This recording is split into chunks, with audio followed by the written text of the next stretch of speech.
Hey guys, welcome to India online form YouTube channel.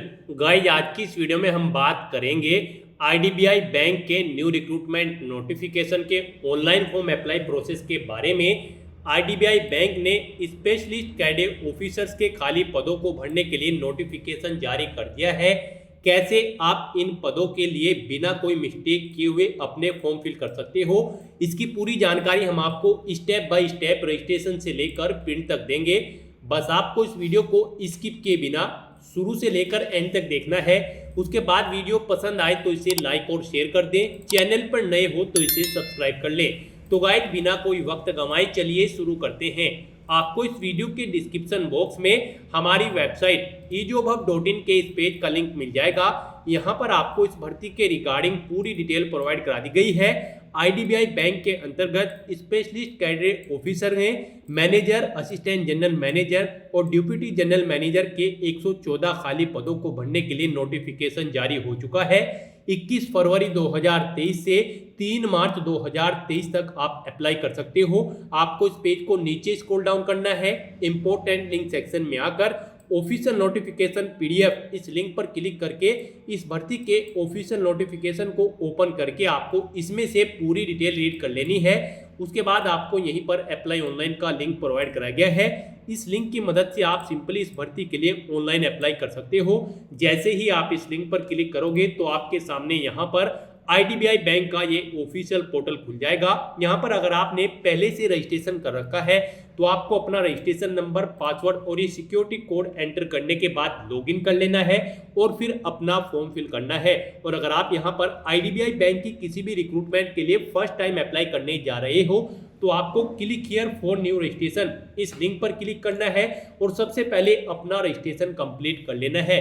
यहाँ पर आपको रजिस्ट्रेशन फॉर्म में सबसे पहले अपना फर्स्ट नेम एंटर करना है। आपको अपना फर्स्ट नेम एक बार फिर से एंटर करना है कंफर्मेशन के लिए। उसके बाद आपको देना है अपना मिडिल नेम। मिडिल नेम भी यहाँ पर आपको 2 बार एंटर करना है और अगर आपका मिडिल नेम नहीं है तो आप इसे खाली छोड़ दें। उसके बाद यहाँ पर आपको अपना देना है लास्ट नेम। लास्ट नेम अगर आपका है तो आप एंटर कर दें, नहीं तो आप इस फील्ड को भी खाली छोड़ दें। 2 बार यहाँ पर आपको अपना लास्ट नेम भी एंटर करना है कंफर्मेशन के लिए। उसके बाद यहाँ पर आपको अपना मोबाइल नंबर एंटर करना है। वही मोबाइल नंबर आपको एक बार फिर से एंटर करना होगा कंफर्मेशन के लिए 10 डिजिट का। उसके बाद आपको अपना कोई अल्टरनेटिव मोबाइल नंबर यहाँ पर एंटर कर देना है और अगर आप एंटर नहीं करना चाहते हो तो इस फील्ड को खाली छोड़ दें।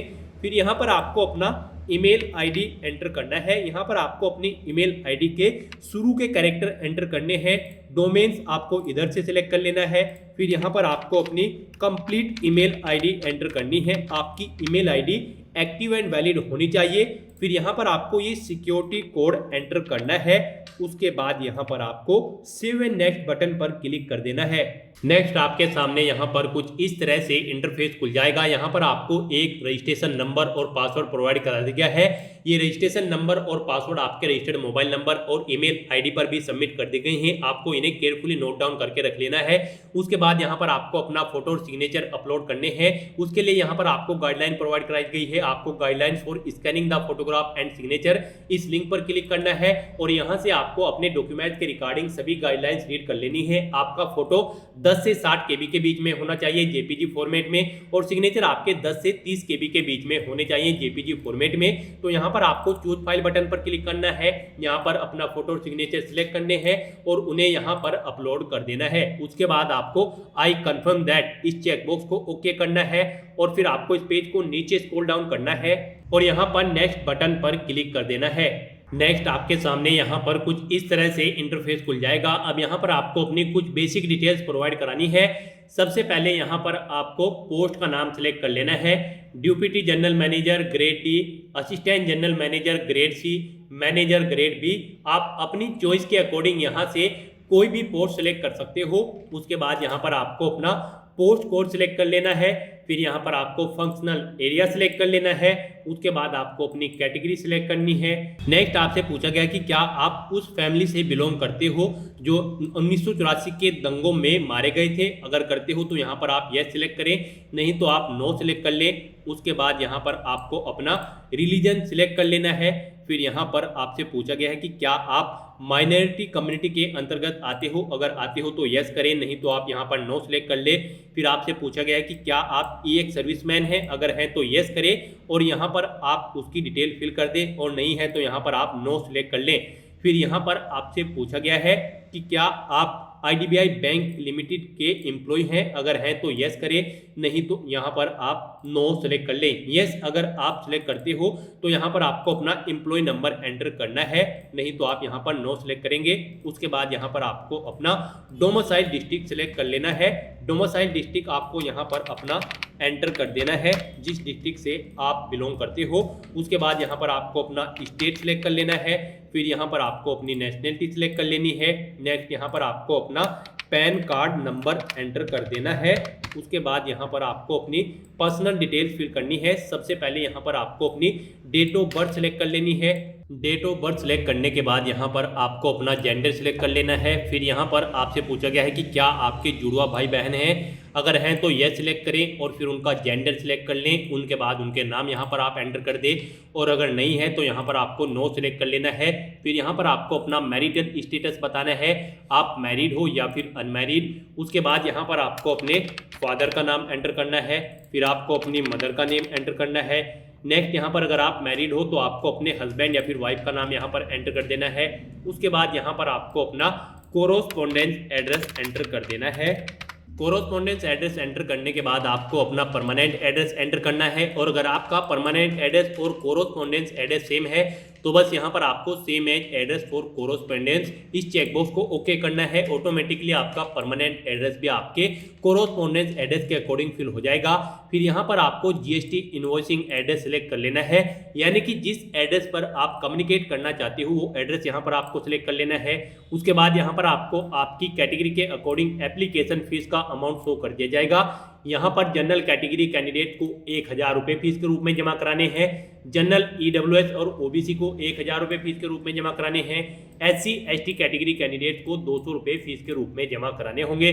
तो यहाँ पर अब आपको वैलिडेट योर डिटेल्स इस बटन पर क्लिक करके अपनी सभी डिटेल्स को वैलिडेट कर लेना है, और फिर आपको सेव एंड नेक्स्ट बटन पर क्लिक करना है। नेक्स्ट आपके सामने यहाँ पर कुछ इस तरह से इंटरफेस खुल जाएगा। अब यहाँ पर आपको अपनी क्वालिफिकेशन, एक्सपीरियंस और लैंग्वेजेस की डिटेल को फिल कर देना है। यहाँ पर आप अपनी क्वालिफिकेशन ऑफिशियल एडवर्टाइजमेंट में से चेकआउट कर सकते हो। गाइज यहाँ पर आपको पर्टिकुलर पोस्ट के सामने उसकी एजुकेशनल क्वालिफिकेशन और एक्सपीरियंस की डिटेल प्रोवाइड कराई गई है। आपको पर्टिकुलर पोस्ट के सामने जाकर उसकी क्वालिफिकेशन की डिटेल रीड आउट कर लेनी है। हम यहाँ पर आपको मैनेजर की पोस्ट के लिए अप्लाई करके दिखा रहे हैं। तो यहाँ पर मैनेजर की पोस्ट पर अप्लाई करने के लिए आपके पास BCA की डिग्री या फिर BSc की डिग्री IT के अंदर, या फिर BTech या फिर BET की डिग्री IT के अंदर होनी चाहिए, प्लस आपके पास MBA फाइनेंस या फिर मार्केटिंग या फिर IT या फिर डिजिटल बैंकिंग में होनी चाहिए, प्लस आपको 4 साल का एक्सपीरियंस भी होना जरूरी है डिजिटल बैंकिंग और इमर्जिंग पेमेंट इन BFSI। तो यहाँ से आपको अपनी एजुकेशनल क्वालिफिकेशन और एक्सपीरियंस की डिटेल को चेकआउट कर लेना है ऑफिशियल एडवर्टाइजमेंट में से।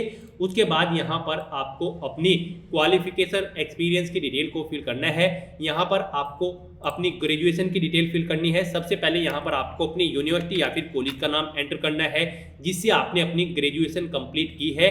फिर यहाँ पर आपको अपनी यूनिवर्सिटी का नाम एंटर करना है। उसके बाद आपको अपना सब्जेक्ट या फिर स्ट्रीम सेलेक्ट कर लेनी है। नेक्स्ट यहाँ पर आपको पासिंग ईयर, मंथ सेलेक्ट कर लेने हैं। फिर यहाँ पर आपको परसेंटेज एंटर करनी है, कितने % मार्क्स आपने ग्रेजुएशन में ऑब्टेन किए हैं। उसके बाद यहाँ पर आपको अपनी क्लास सेलेक्ट कर लेनी है, फर्स्ट क्लास, सेकंड क्लास। उसके बाद यहाँ पर आपको अपनी पोस्ट ग्रेजुएशन की डिटेल भी सेम ऐसे ही प्रोवाइड करा देनी है। उसके बाद अगर आपके पास प्रोफेशनल क्वालिफिकेशन है तो आपको उसकी डिटेल फिल कर देनी है। सर्टिफिकेट है तो उसकी डिटेल आप एंटर कर सकते हो। नेक्स्ट यहाँ पर आपसे पूछा गया है कि क्या आप कंप्यूटर में प्रोफिशिएंसी रखते हो, यहाँ पर आपको ये सिलेक्ट कर लेना है। उसके बाद यहाँ पर आपको अपनी कंप्यूटर नॉलेज की डिटेल्स को एंटर कर देना है। फिर यहाँ पर आपसे पूछा गया है कि क्या आपके पास 4 साल का एक्सपीरियंस है इंफॉर्मेशन टेक्नोलॉजी में, BFSI, financial technology, large information technology service organisation में, यानी कि मैनेजर की पोस्ट के लिए, जिस पोस्ट के लिए आप अप्लाई करने जा रहे हो, यहाँ पर आपको उससे रिलेटेड एक्सपीरियंस की डिटेल पूछी गई है कि क्या आपको ये एक्सपीरियंस है। तो यहाँ पर आपको ये सिलेक्ट कर लेना है। उसके बाद यहाँ पर आपको अपने एक्सपीरियंस की डिटेल को फिल करना है। यहाँ पर आपको सबसे पहले अपना नाम एंटर करना है, उसके बाद आपको अपनी डेजिग्नेशन यहाँ पर एंटर कर देनी है, जिस पोस्ट पर आप कार्यरत थे, जिसका आपको एक्सपीरियंस है। फिर यहाँ पर आपको डे, मंथ और ईयर सेलेक्ट कर लेने हैं कि कब से कब तक आपने वर्क किया है। उनके अकॉर्डिंग यहाँ पर आपको अपने ईयर सेलेक्ट करने के बाद यहाँ पर आपको आपकी नेचर ऑफ ड्यूटी एंटर करनी है।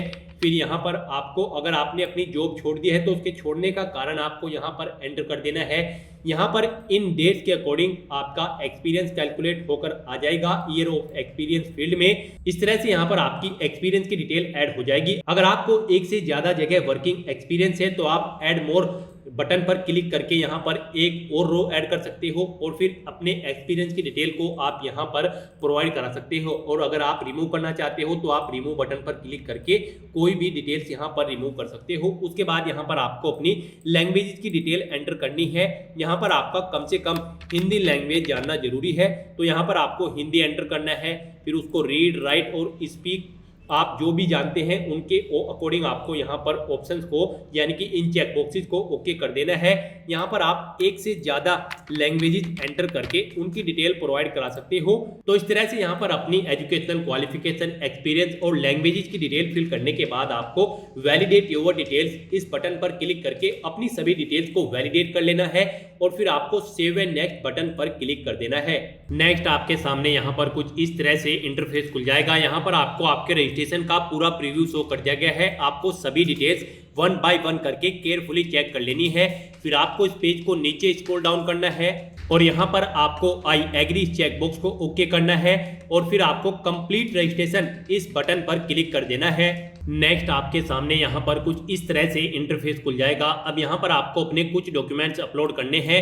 यहाँ पर आपको अपनी रिज्यूम की PDF, ID proof PDF, date of birth PDF, educational qualification की पीडीएफ और एक्सपीरियंस सर्टिफिकेट की पीडीएफ अपलोड करनी है। यहाँ पर आपको चूज फाइल बटन पर क्लिक करना है, फाइल को सिलेक्ट कर लेना है और उन्हें यहाँ पर अपलोड कर देना है। यहाँ पर आप इन पीडीएफ के रिगार्डिंग पूरी गाइडलाइन रीड कर सकते हो। आपको गाइडलाइन फॉर डॉक्यूमेंट अपलोड इस लिंक पर क्लिक करना है।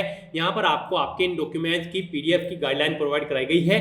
आपकी पीडीएफ का साइज 500 केबी से ऊपर नहीं होना चाहिए, तो यहाँ पर आपको अपनी पीडीएफ 500 केबी से कम रखनी है और उन्हें यहाँ पर अपलोड कर देना है। अपनी सभी पीडीएफ अपलोड करने के बाद आपको ये सिक्योरिटी कोड यहाँ पर एंटर करना है। उसके बाद यहाँ पर आपको सेव एंड नेक्स्ट बटन पर क्लिक कर देना है। नेक्स्ट आपके सामने यहाँ पर कुछ इस तरह से इंटरफेस खुल जाएगा। यहाँ पर आपको आपकी एप्लीकेशन फीस का अमाउंट शो कर दिया गया है।